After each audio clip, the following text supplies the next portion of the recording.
Hi everyone, my name is Erica Reynolds and we are going to discuss PLCs or professional learning communities. If you've never been in a professional learning community as a teacher, sit in on one. Love them.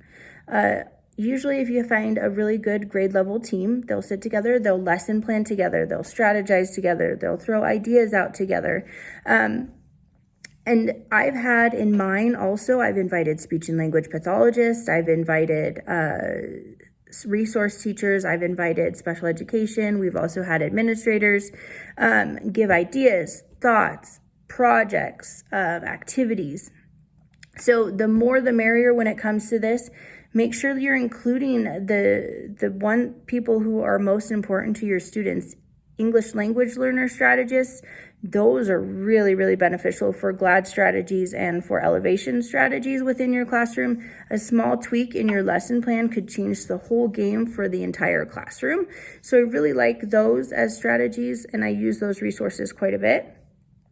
I also like for phonics, if you're looking at phonics, multi-syllable words, where you are taking two words, almost like a compound word, and then you're making them combine into one to make that syllable sound. That's a great beginning start, is to start with the compound words and go like oatmeal or firefighter and do the clapping sound. And the kids get really excited about making that clap noise, and it shows them the sound differences too. It's different when you're trying to have a whole class discussion or have a whole class involvement, because you really want some kind of a working activity where they are moving, where they're engaged. And nowadays that's really hard to do. So any of those activities really, really hit the spot. For fluency, I really like to use the reader's theater. And some people like it, some people don't. I really do, because it teaches the fluency. They're reading the same story over and over and over again. They're reading their same part over and over again.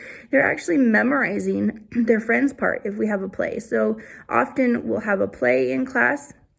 So it'll be like 3-4 days, and they will repeat. They'll go home, they'll listen to it, they'll memorize, and then at the end they get to present in front of the class, and they all love it. It's one of those things that's a whole engagement activity.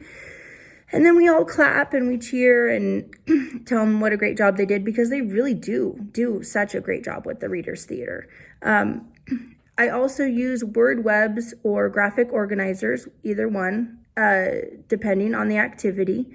So we'll take, for graphic organizers, I will go through text and I will find the important text pieces and we'll break it down into a graphic organizer. So anything that we're going to reference later, we pull that out and put it into a graphic organizer, and we show them to do that, because on state testing, all they get is a piece of paper and a pencil.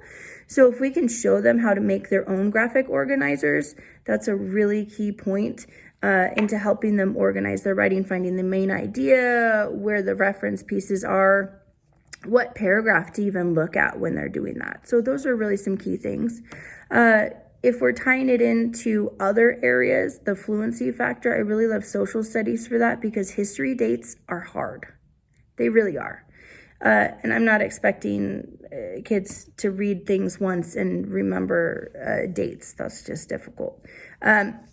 So it is really key for that, for the reader's theater, for that fluency, for them to be able to repeat it and read it and keep going.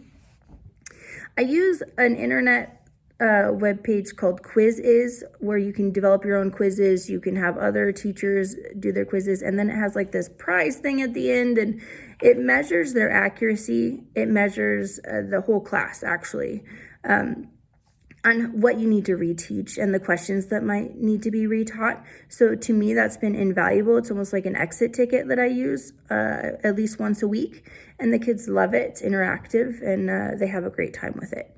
So those are the things that I really think would be great in a PLC community to share. Let me know if you have any thoughts.